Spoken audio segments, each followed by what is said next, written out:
Good morning, children. Welcome to yet another session of Geography, Class 10, Water Resources, Session 3. So before we begin, a quick look at what we have studied in our previous session. In our previous session, we had studied about the types of irrigation, well irrigation, the advantages, disadvantages, tube well irrigation, its advantage, disadvantage. We also studied about the canal irrigation. So about the canal irrigation, we have studied that it is made only in low level lands where it's quite fertile soil is there. Then there should be perennial source of water, and broadly speaking, the canals can be divided into two types: inundation canal as well as perennial canal. So what is this inundation canal? So some points of this inundation canal, let us just go through that. These canals are drawn directly from the large rivers without making any barrage or dam.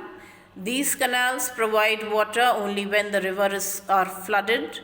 Then water level is reduced during the dry season, cannot supply water throughout the year, and found in Punjab along the river Satluj. So that means that these inundation canals, they are only providing water during the monsoon season. When the rainy season is there, the flooded water only can be used in the inundation canals. So let us have a look at this diagram, and this diagram tells us this is a cross section of a river, and the first one, it is showing the river prior to the flooding, that is the normal level of the water in the river. During the flooding stage, the excess water, it overflows and goes into the canals, and again after the flooding is over, it comes back to its normal, and again there is hardly any water in the canals. So the canals, these inundation canals, are able to give water in the low lying areas only, and only during the rainy season. About the perennial canals, they are taken out from perennial rivers. As such, they have water throughout the year, but they have barrages or dams which are regulating the flow of water. Is that clear? So these barrages and dams are regulating the flow of the perennial canals.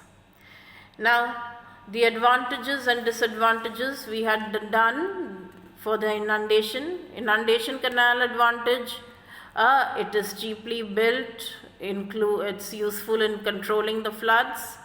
Disadvantage is uncertainty of water supply, and only low land areas can be irrigated, I said, with this inundation canal. Then okay, now for the perennial canals advantages, which I had said that the canals serve throughout the year, they are able to cultivate some crops which can be raised throughout the year. Disadvantage is that overflooding leads to making the soil infertile, and the problem of over waterlogging is there.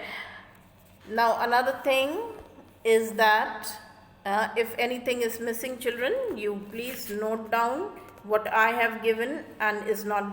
Now about the advantage, this advantage is also very important, that the canal irrigation has enabled Punjab and Haryana to be called the granary of the country, the nucleus of green revolution. This point is important because it has played a very vital role in the green revolution. Okay, now we come to the tank irrigation.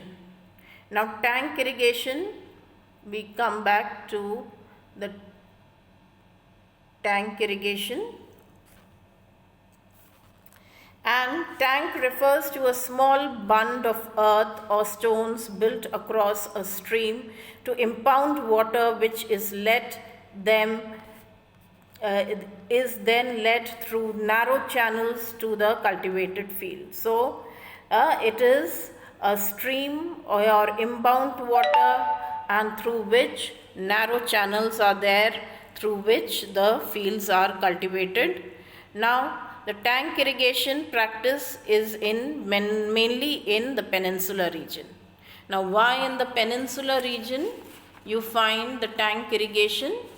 You find the tank irrigation in the peninsular region because there are natural depressions there.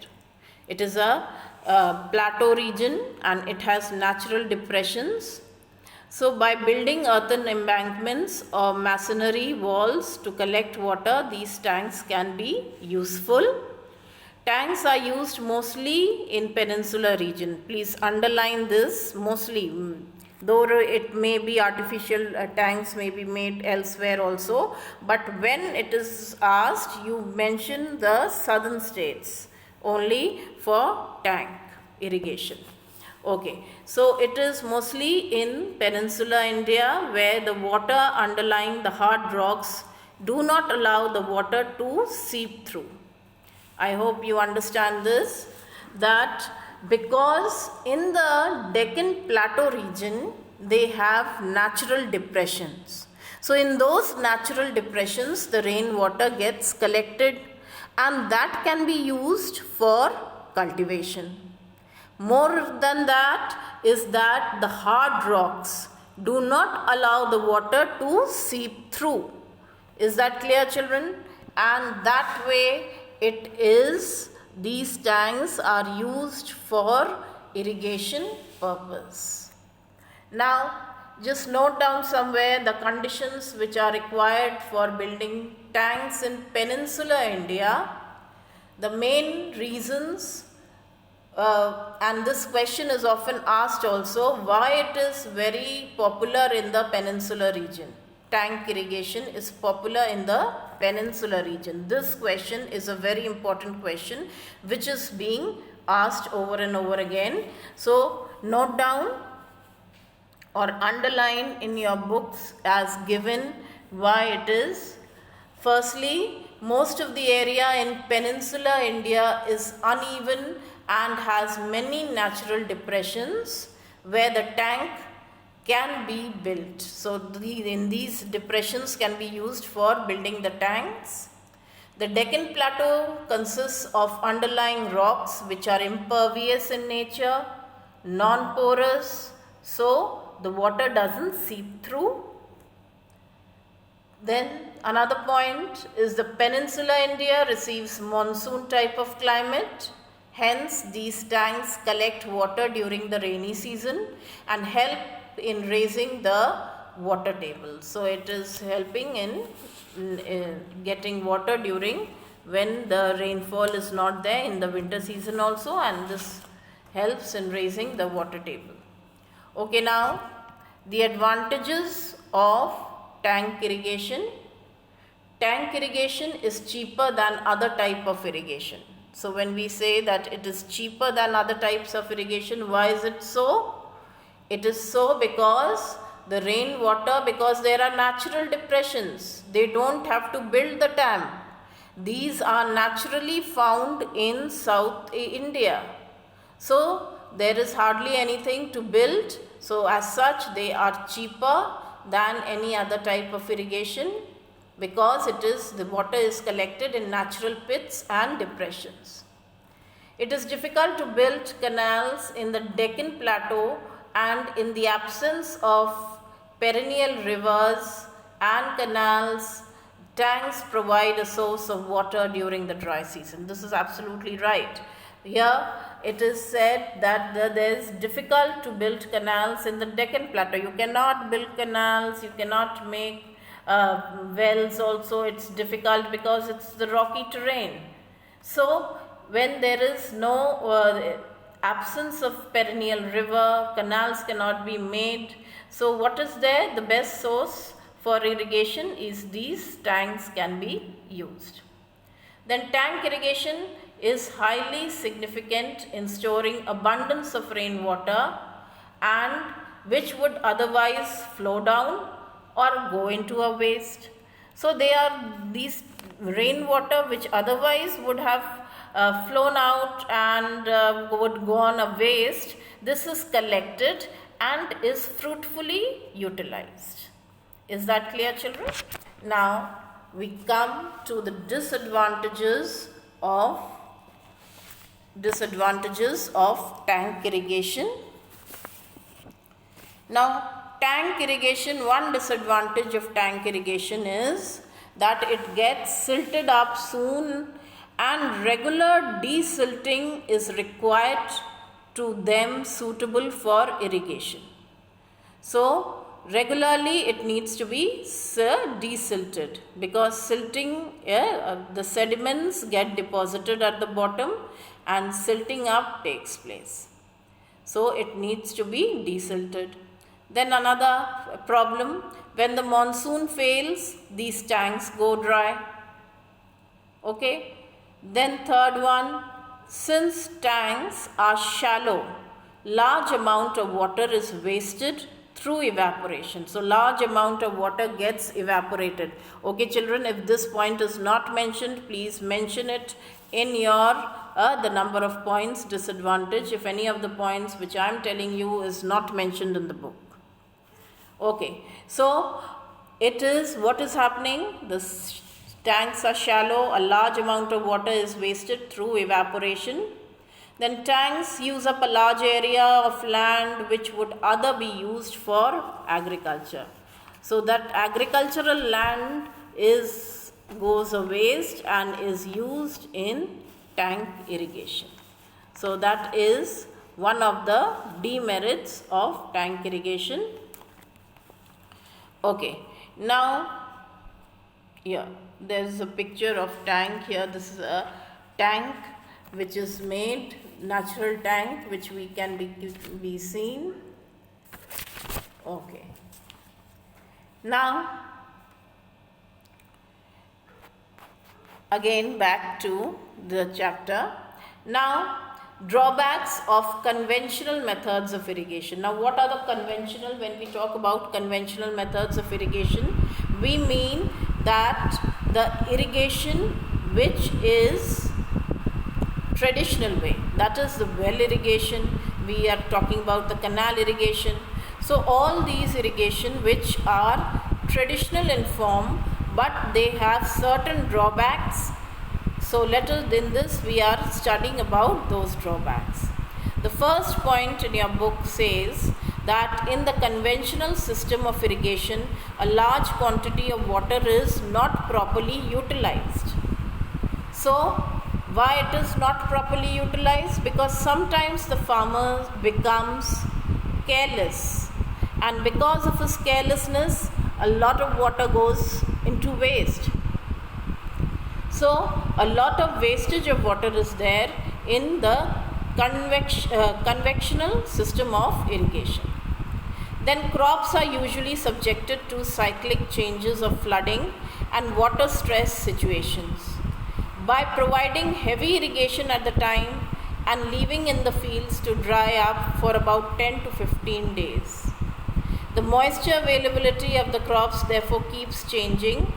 The results is in poor yields in the crops. Now, due to heavy irrigation, what is happening? That the field doesn't dry up, and again they need 10 to 15 days to dry up the field, and the moisture availability keeps changing. So that way it gives a very poor yield. The crop gives a good yield, and this results in a poor yield, and again there is a loss of the farmer. Now, the fields situated in the low areas always get excess water because the water has a tendency to flow towards the lower regions. So, if the field is at a low area and always gets excess water, causing prolonged waterlogging, thus the crops are subjected to waterlogging, resulting in poor yields. Then next, the fields, about 10 to 15% of the land is utilized for preparing channels and distribution, etc., which decreases the effective area of cultivation. So again 10 to 15% of the land goes in cultivation, it goes in preparing, making channels, and again a large part of the cultivatable land that goes a waste. Then extensive areas of the land in the arid and the semi-arid regions of India are no longer used for cultivation due to accumulation of salts, excessive irrigation, poor water management are the main reasons for waterlogging. Gradual build up of excessive salt, progressive build of soil salinity has made soil unsuitable for cultivation. So because of there is extensive areas where there has been too much of irrigation, waterlogging has been there, and the soil has accumulated the salt and has turned infertile. So that those fields have become redundant, they are no longer used for cultivation. So that is also a great loss to the farmer. Then again another thing is which is not mentioned here, another drawback is it changes the cropping pattern. Now in an area which is primarily a region of growing wheat, for example Punjab was primarily a region where wheat was grown, but because of excess of irrigation, what happened, they were compelled to grow rice also, because too much of water everywhere, so they started growing rice. So this is what is the changing in the cropping pattern also takes place. Okay, now we come to the modern irrigation methods. Now in the modern irrigation methods, they are made in such scientific ways where there is minimum loss of water. Now the first one is the furrow irrigation, and the picture of the furrow irrigation is given above. In this type of flood irrigation, in which the water is poured into the fields, is directed to flow through narrow channels dug between the rows of the crops, instead of evenly distributing the water throughout the whole field. The furrows must have equal dimensions in order to guarantee the water is distributed evenly. Furrow irrigation is useful in areas where water is easily available. So this is where narrow channels have been made and the water is made to pass through these channels, and this is called furrow irrigation. Okay, the next one is spray irrigation. Now this picture of spray irrigation is also given in the next page. Now spray irrigation system, a long hose is set to water source in one side, on water source on one side, and on the other side the water is released through spray guns in the field.